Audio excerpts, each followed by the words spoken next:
So the Otahu people not here, Councillor, no? Okay. So with that, then we move to item 9. Oh, welcome back to Deputy Mayor. Good to see you. It's wonderful to be back, Mr. Chair. Thank you. This one is registration of interest for the expansion of rural broadband.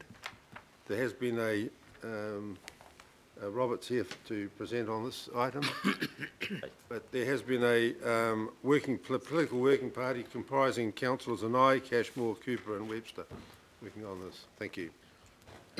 Good morning. So I guess by way of background, it's worth covering off a little bit about the first UltraFast Broadband rural broadband initiatives, which kicked off in 2011. UFB was a $1.35 billion investment on behalf of central government in a nationwide fibre optic broadband network to 75% of all New Zealand households and businesses. Outside of that, government invested in the order of $300 million in a combination of wireless and copper network upgrades to bring the quality of broadband in rural areas up to what they consider to be an acceptable level of service. Following that, we're about four odd years into the build program, and the rural broadband program is largely complete, and UltraFast is about 45% complete in terms of premises passed nationally. In terms of what Auckland received under the UltraFast Broadband program originally, we received relatively good coverage of the contiguous urban area, as well as Orewa, Whangaparoa, Waiuku, Pukekohe, parts of Kumiahuapai, and other small pockets around the region. And in terms of rural broadband, we understood that there would be some coverage gaps, but had hoped that the quality of service delivered under that would be better than was received. Governments recognised a lot of the shortcomings of that rural broadband program, and subsequently in March this year announced an additional $210 million investment to extend UltraFast broadband from 75% to 80% of properties in New Zealand, and an additional $100 million to extend the rural broadband initiative, as well as $50 million to tackle mobile black spots with a focus on state highways and on tourist areas. So the process that government announced for allocating that funding was to invite local authorities and other potential supporters, people who could help with the rollout of that infrastructure, to identify areas that would benefit from upgrades under the various programs, and to outline the nature of the support that we could provide under those various programs. They also invited the telecommunications network operators and other potential suppliers to register their interest as suppliers. The registration of interests for support originally were intended to close this Friday. It's been extended now to the 10th due to adverse weather conditions in the South Island and around Wellington. But for us, we've completed now an engagement process with the community, as well as analysis to try to identify some of the areas that would benefit under those various programs. One of the big barriers when identifying those areas is it's not as straightforward as we would like. We don't have access to the type of accurate information you would imagine that we could access around things like the quality of service by household. That would have sped up the process. So what's contained within the registration of interest is a combination of the information that we do have available and significantly community feedback as well, which has strongly influenced where candidate areas have been identified. Looking at or talking to central government, we understand that their focus for UltraFast broadband extension is really on business and economic development, and their focus on rural broadband extension is really on plugging those persistent gaps that existed. So in the engagement process, I think we identified in total something like 92 communities across the region that would benefit from one of the various programs, which is a lot of communities. They varied in scale significantly. There are some that are really clearly defined and others that are perhaps less well defined. What we've tried to emphasise in this document is express to government that there are areas that either definitely need an upgrade under one of the various programs or require further investigation, because what we're seeing, or what we're hearing from the community, is that the quality of service that they're experiencing is not in line with government or telecommunication operators' understanding of the quality of service. Also contained in this document is a number of commitments that government have asked us to, government have asked us to comment on the things that we can do as an organisation to expedite the rollout process, reduce costs and so on. There were a number of things that were contained as proposals in government's original discussion documents that run things like the aerial deployment of telecommunications infrastructure and so on. What we've opted to go for is a continuation of the process that we have already established. We have a pretty good working relationship with Chorus, the UFB network operator, and Vodafone, the co-operator of the rural broadband network with Chorus.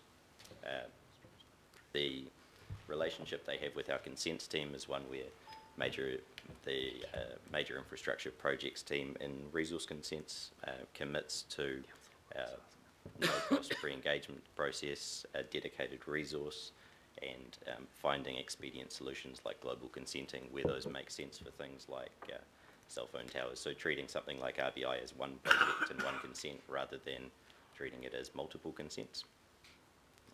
Likewise, Auckland Transport have a dedicated UFB team to expedite road openings and provide consistent experience for Chorus as a customer.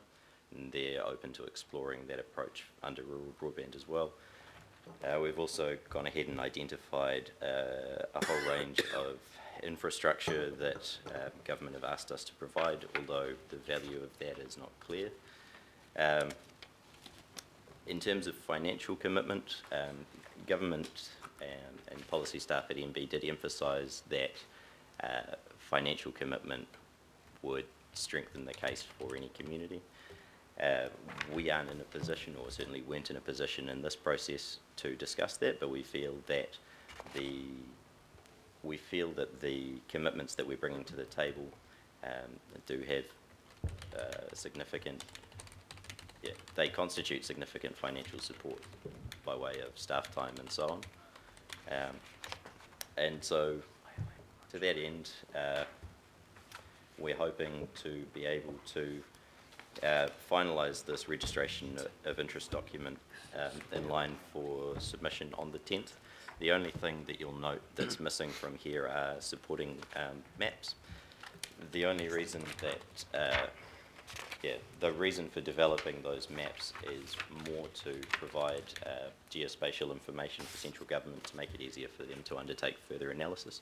We've also stressed in the document that we would like central government to use this as a starting point rather than a hard and fast, these are our absolute priorities. Likewise, we've encouraged further engagement with us around the kinds of commitments that, or the kind of support that council can provide and how we can work together to expedite the rollout. And yes, so hopefully, I'd like to invite questions. Yeah. Councillor Nye, have you got anything you would add?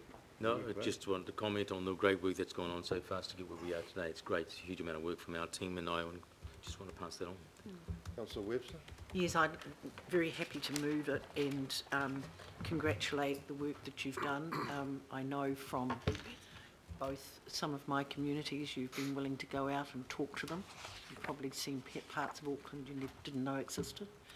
And the documents that you have produced are going to be a great help to many of our smaller communities, but it also paints the picture of rural, what is going on in the rural areas as well. So thank you very much, and we'll just keep moving and we'll just keep working, and particularly with those smaller providers, and try and get things, because the challenge, Mr. Chairman and committee members, is that we're not talking about flat surfaces. We're talking about some very, very hilly areas where people can't not only can't get broadband, but can't get telephone coverage either. So, you know, the more that this council goes online, the more we need to improve things so that people can actually keep contact of what's going on. Thank you. Councillor Cashmore, are you on a second this? Yeah, I'll have to second, Mr Chairman. I also have a question for Robert. Yes. And that's, first of all, also, you know, good work. It was amazing number of gaps we had of brown spots and black spots that we didn't potentially know before. So putting that together was very important. Are we going to be going to the government with a prioritisation list of how we think areas should be handled, and what are going to be the criteria for selecting that list? Have you gone through that exercise at all yet? As long as it's Rodney, we don't care. Through the chair, in terms of prioritisation, the lists that are contained within this document have, or they do represent, Auckland Council's priorities. They are best efforts and based largely on what we understand around things like population density, business activity, the extent of demand, and the scale and extent of issues. Just before, I think I commented on the feedback and the engagement process, and one of the big challenges with this has been getting really robust engagement with communities, because we simply don't understand what some of the issues are, or in the case of home-based businesses, for example, we don't understand necessarily the distribution of home-based businesses based entirely on Stats NZ data. And that's why we've invited central government, or tried to stress that we'd like to see central government undertake further investigation. Ideally, I think we'd like to do more robust community engagement next time, because it's a little bit hard to, as an Auckland Council staff member, be going out to the community and saying, can you please give us all this information so that we can represent your interests? Oh, and by the way, we'll just put it all in a spreadsheet, compile it and put it in a document, and hope that government accurately represents your interests. So that would be something that I'd like to see happen, certainly. So identifying that potential is a real challenge. Yeah. Yes. So, yeah, thank you, Robert. Thank you. Councillor Penrose? Yeah, thanks, Mr Chair. I just want to acknowledge Robert too. I just recently joined him at one of our local schools on another matter, and he did an extremely good job there as well. So the engagement, but I suppose I equate it to a bit like our regulatory area, Mr Chair. Our far-flung areas of Rodney and the Franklin area, people continue to say to me, we should get the same levels of service that our city people get, now that we're one city, and it's no different to broadband. So, and the report's very good too, so I just want to compliment him on that. Excellent. Thank you. Mr Wilcox? Thank you, Chair. In your impact statement, you say that Wakaangamua gave you names of iwi that might be interested or wanted to talk. Did you talk to any of them? Yes, we did. We approached several iwi groups. Off the top of my head, I can't remember the list, but I can provide that for you if you'd like. Did you receive any feedback? I suppose that's what I should have said. We received a letter of support for the Te Hinga Bethel's community under RBI from Te Kawerau Maki. Other than that, there wasn't a great deal of response, but equally, and I think this applies to the general engagement process equally, I don't think that there was an adequate amount of time, I don't think it was a fair amount of time for an engagement process to take place. And I think that certainly if we were going to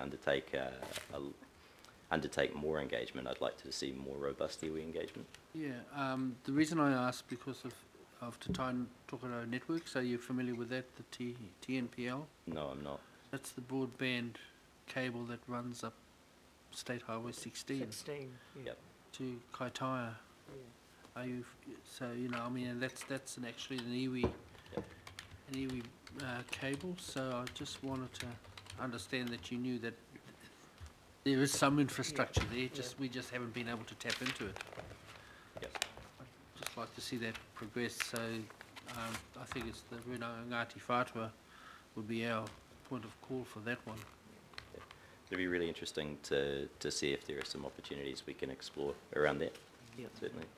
Thank you. Deputy Mayor? Yeah, Thank you, Mr Chair. I've just got a question. I'm sorry, I'm just quickly catching up with this. As part of the information gathering, and I just really want to acknowledge the fantastic community engagement and acknowledge Steve Tolstrop from the Waitakere board, are we also looking at businesses that could expand, or even the ability for communities to set up business if the area was better broadband enabled? Thank you. One of the questions that we did put to communities was around whether or not they would work from home or start a home-based business. Again, it's a little bit tricky simply putting that question to communities, but I think with a more robust engagement process, that's something that would be really good to understand. And certainly from those communities that we got really good engagement, one of the things that they stressed is, I would just work from home more. I live here for the lifestyle, and I want to get off Auckland's roads and reduce congestion. I don't want to be part of the problem. So yes. I think, Mr Chair, as we build our case for government, I think that is a really critical issue, and you know, we can't just measure the now, we have to measure what might happen in 6 months or a year, because you know, digitally things are changing by the hour. So I thank you for the work and the thinking. Councillor Darby? Echo those words, not just now, but looking at the potential. It's a hard one to read, but I liken digital connection as important as we thought a road was in the 1950s. This is critical for linking people up, and not just for business, but for people to be able to socialise, share, just feel, or to be ordinary citizens, really.